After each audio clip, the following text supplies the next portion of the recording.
Good morning, everyone. This is your host, Vanessa Morgan, live on Vamo Radio, bringing you the current news and entertainment, as well as talented indie musicians and top celebrity interviews.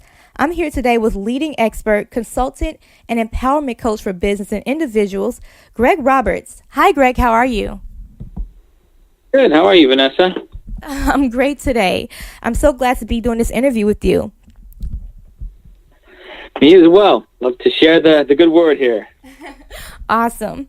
So, Gregg, along with the other skills previously mentioned, you're also the author of the book Progress Over Perfection, which is all about how to reach your best individual well-being. So what prompted you to write this book?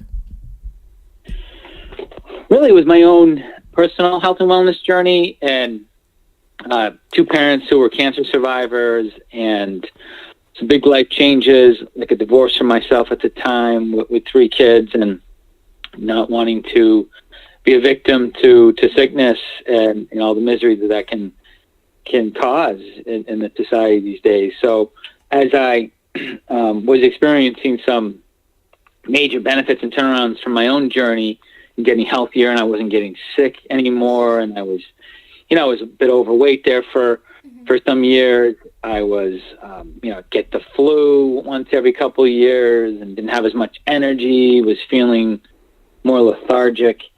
And, from experiencing what I experienced, just as far as my energy levels and the way I was looking and feeling, something I really wanted to pass along to other people, and decided to write a book about it, and wanted to share it with people. And a lot of us in wellness, I think, have a similar story in that we first experienced the turnaround ourselves, began to witness it in others as well, and something we just want to share with people because it's right there for the taking. Awesome. Wow. That is amazing. So, Gregg, why is your own wellness so important? Well, I think that, I just saw a stat a few weeks ago that for millennials, the average millennial today is going to pay more than half of their life's earnings towards medical costs, which is just absurd. And that's, that includes all of the, contribution to their premiums. They have an employer sponsored plan. That's their co-pays, their deductibles, all those extra out-of-pockets, the operations.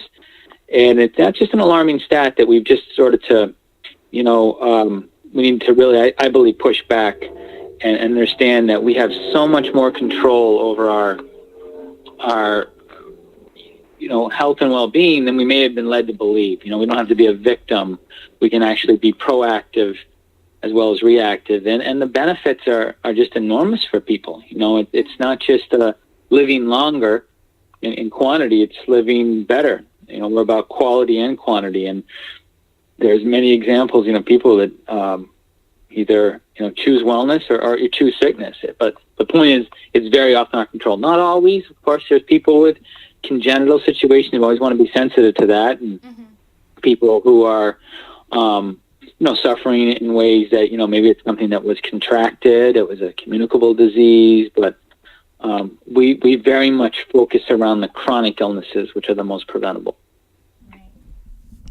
Now, Gregg, can you tell us, what is the saying, lifestyle as medicine? What does that mean? So lifestyle is medicine, and I have to give credit here because, one of my favorite wellness experts is a guy named Dr. David Katz, and he's a Yale-trained MD, and he was the founder of a coalition called True Health Initiative, and he's been a leading proponent on the concept of lifestyle as medicine. What that means is basically the best form of medicine is our own lifestyle, what we are feeding our bodies, how we're treating our bodies in the form of exercise and movement. Are we getting enough sleep? Are we emotionally healthy? Are we dealing with the stress? We all have stress out there. And so these lifestyle choices that we make are, unquestionably the most effective type of medicine we can give. Even the father of medicine, Hippocrates, it's ironic that every doctor in the United States has to take what's called a Hippocratic oath to become a physician. And he was famous for saying, let food be thy medicine and medicine be thy food. And we don't practice that for the most part in conventional medicine in our country today. We're starting to make great inroads, but the concept of lifestyle as medicine is just huge. It's empowering. What it can save us in health and energy and cost over the course of a lifetime are enormous. That is amazing, you guys. If you're listening out there today, you guys make sure you listen to this lifestyle as medicine. I know a lot of our listeners actually talked to me, reached out to me and told me how the financial need is just outstanding. You know, all this financial need just to take care of yourself. You guys, this is the information right here. You're getting from Gregg Roberts, you guys. So make sure you pay attention. Also, Gregg, can you talk about the concept of biohacking and epigenetics? Well, it plays right into the lifestyle as medicine. So biohacking and epigenetic, these are two concepts and theories that are really growing in popularity, are really about, biohacking is almost, if you break the word down, it's hacking our own biology, right? That's kind of what it stands for. So we are controlling our biology by our environment, and that's what epigenetics is the same. They're very closely related. Epigenetics is basically more deals with controlling our gene expression through the environment, meaning what we're doing to our bodies. So we have been led to believe in this society that we are a victim to our genes. Our parents got this, and like I shared earlier, both my parents got cancer, so that means I'm going to get cancer. My parents were overweight, so I'm going to be overweight. That is an absolute myth and a misnomer. Yes, we can be more predisposed, okay? I am more predisposed to get cancer, whether I like it or not, because both my parents had it. It doesn't mean that I'm likely going to get it. I can still do things to keep my body stronger, make lifestyle choices and environmental choices, right? Environment meaning, what are we doing to our bodies? What are we subjecting it to? What foods are we putting in there? Are we getting enough sleep? Those lifestyle choices. So it's really, to think about epigenetics and biohacking, it's using those lifestyle choices that we make to control our biology and our gene expression, and just fascinating studies around it. And I love to leave listeners with the hope that, even though we see all this sickness out there, we do not have to accept that we're going to be a victim of. There's example after example of people turning their lives around with in non-radical format. Doesn't mean you have to get, fast for 3 weeks or go on one of these crazy fad or crash diets. We're not even promoters of diets. This is where, again, just a smart, wise lifestyle is really all that's needed to take control of our health. Thank you so much for mentioning that, Gregg, as well, you guys. Also, Gregg is mentioning so many great points for you to understand that it's just a lifestyle. It's something different that you're doing, but it's not a diet. It's not dramatically changing you. It's your lifestyle. And he's telling you all kinds of great tips that you guys need to listen to. Gregg, thank you so much for mentioning that as well. Sure. So, Gregg, in your opinion, why are Americans overall so unhealthy despite our massive wealth? Well, I think a lot of that comes down to we are susceptible to our incredible advertising and marketing system that we have here. We buy into, marketing. That Coca-Cola looks delicious with the glistening can, and those glistening McDonald's fries that jump off a billboard, and or the pharma medicine on the commercials, right, where the woman with the white scarf is, sauntering through the fields with a big smile on her face. So we want to take that medication. We're victims to marketing. A lot of the stuff that's being marketed to us is just not what we need, or patently unhealthy in the case of a lot of these foods. So, I think that we have, we're just sort of our own victims, unwillingly and unknowingly, to a lot of crap, right? Crap that we're feeding ourselves, and crap that we are, we're leading these sedentary lives now that we weren't designed to lead. We need to move. We can't just sit in chairs all day and expect ourselves to be healthy. It doesn't have to be excessive, but we need to get out there and at some points, throughout the day and the week, move around and get some fresh air and maybe get our sleep. And so I think that we have, we're just in a society now that is,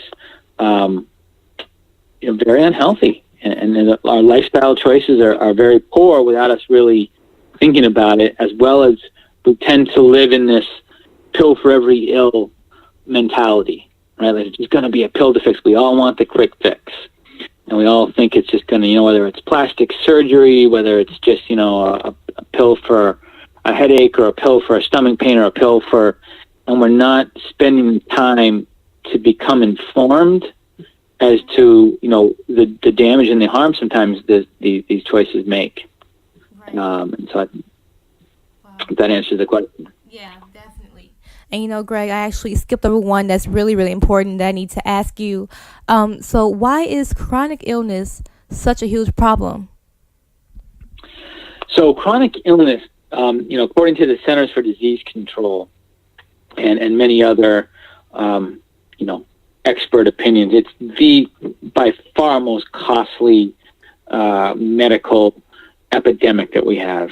It is where most of the medical costs are. Chronic illnesses are those, the heart disease related stuff. It's the diabetes. It's the cancers. It's the, when you hear arthritis, these inflammation related disorders. It's also the most preventable of all illnesses. So, and the chronic illness rate is just getting continues to grow, and why I think it's so alarming. Another stat by the CDC is, children in 1993 in this country, but only 13% had chronic illness, and they say only, still a significant number. We want to get it to be closer to zero with chronic illnesses, knowing how preventable most of them are. But it was 13% of all children under 18 had at least one chronic illness. As of 2017, 27% of all children, more than double in 24 years, have a chronic illness. So we're looking at just this cascade of illness coming our way, and we are continuing to become these, we're not only the sickest country in the world, we're becoming sicker.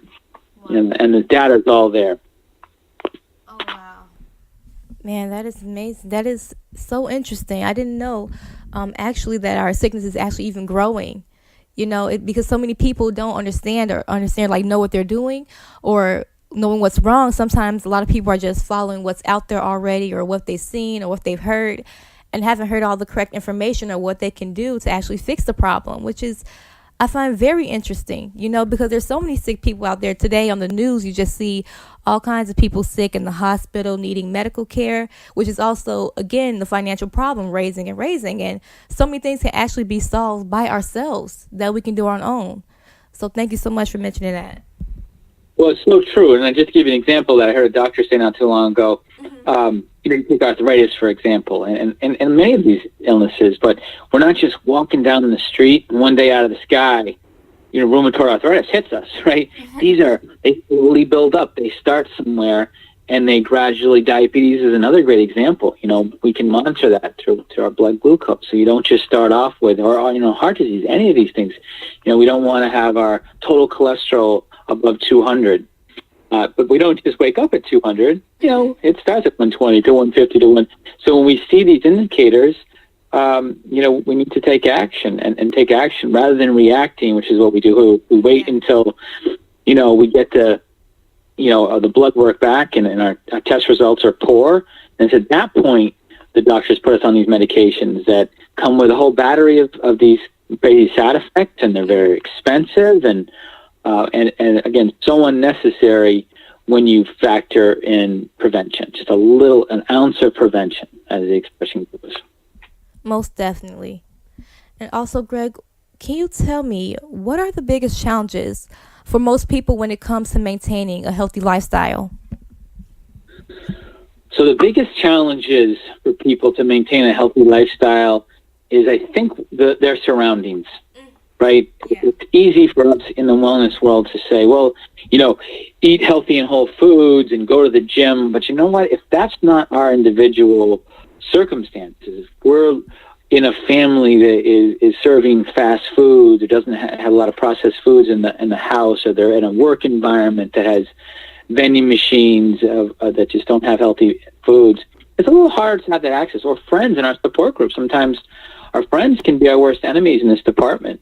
Yeah. It's like they say, the alcoholic trying to get over drinking, but all his friends are still drinking, right? It's hard to hard to hang around those friends, So, and the same goes with food and fitness and everything like that. If we're in an environment surrounded by people that aren't supporting that, it can be challenging. It doesn't mean we have to, get rid of our friends, but we can certainly ask for support and maybe encourage them to participate. So it takes a little extra effort in the beginning. And like anyone, I'm not sure about you, Vanessa, but if you're like me, when it comes to routine, I like to think I'm adaptable, but I have a hard time, sometimes setting an alarm an hour earlier and to, just make those changes to my routine that are going to bring me the benefits.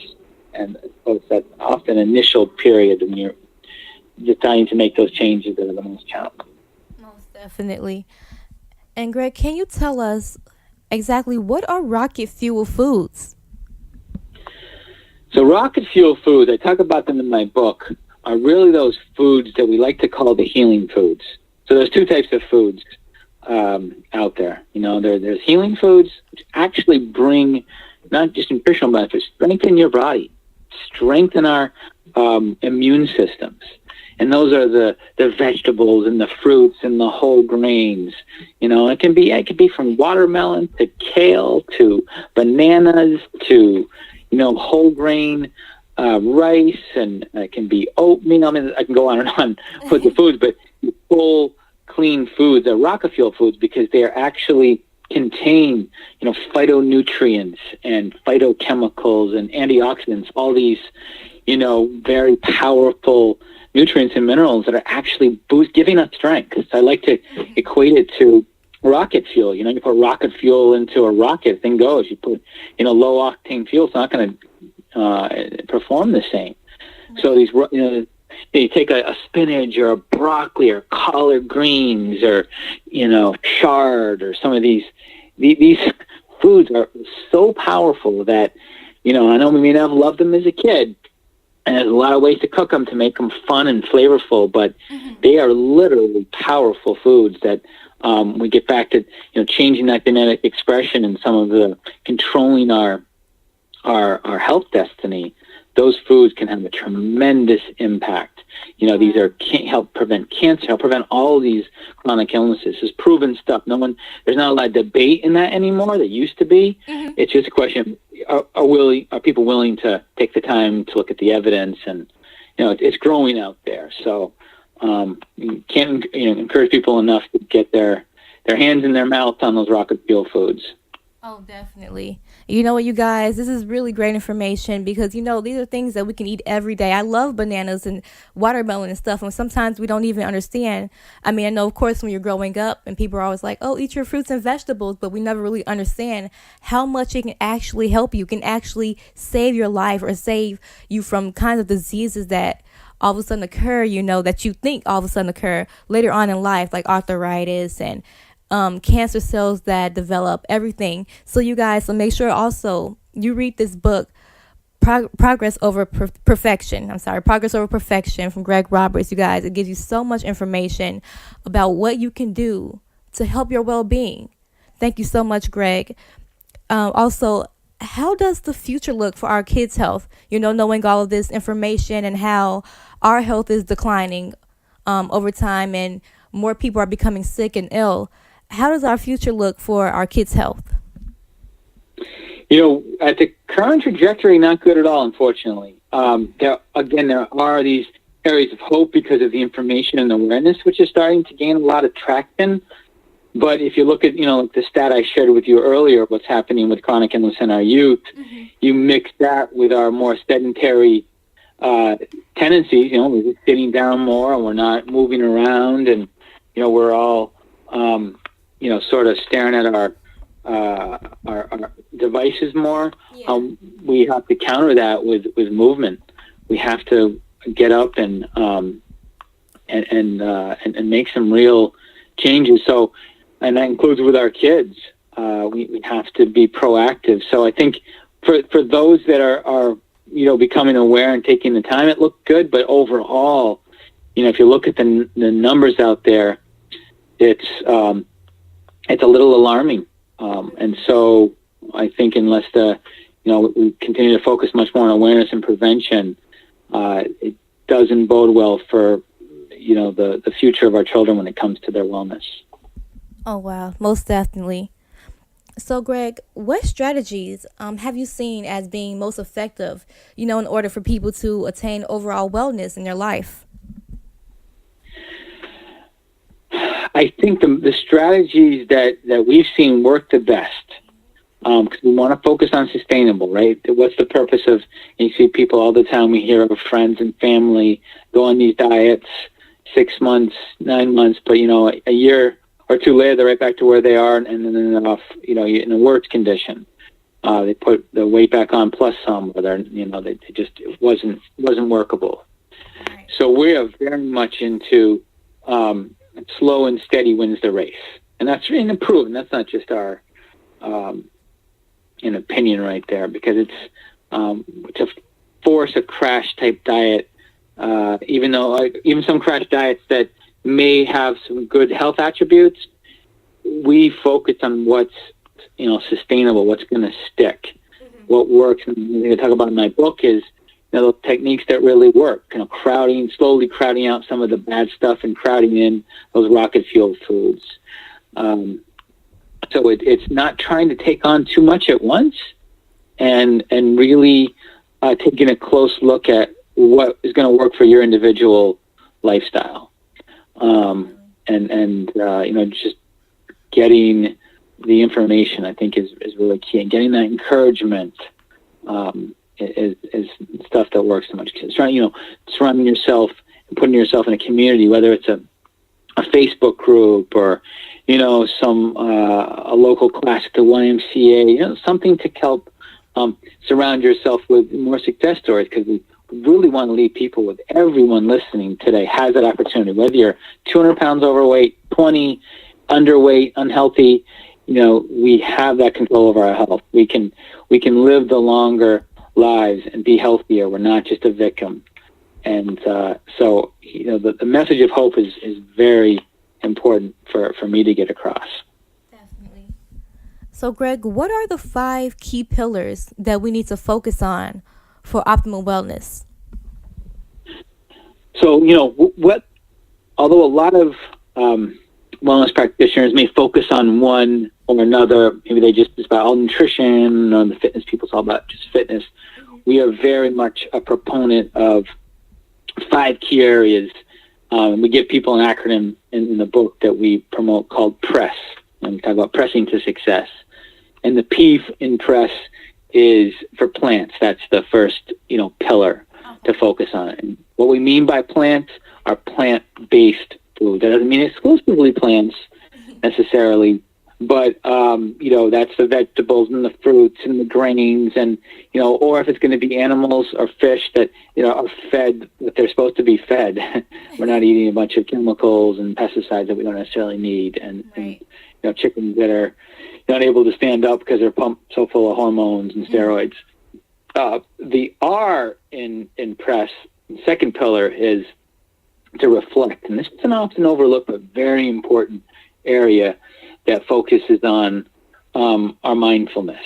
And what I mean by that is that area of our life that can be spirituality, meditation, taking that step back so we can sort of, smell the flowers and decide, okay, what do we want to do? A lot of us are running around, many of my clients, many people I talk to, Vanessa, are, on that proverbial hamster on the wheel scenario, right? They're just running from 6 ways from Sunday. It can't get off the wheel. I had a client tell me, I'm on the wheel, I'm just chasing, and we need to kind of, without radically changing our whole life, just taking those pauses. Sometimes it's just 5-10 minutes a day, and find out what works. For some people it might be meditation or yoga. For other people it might be prayer. Whatever it is, it's very important we sort of kind of center ourselves, ask ourselves, those big questions, the whys.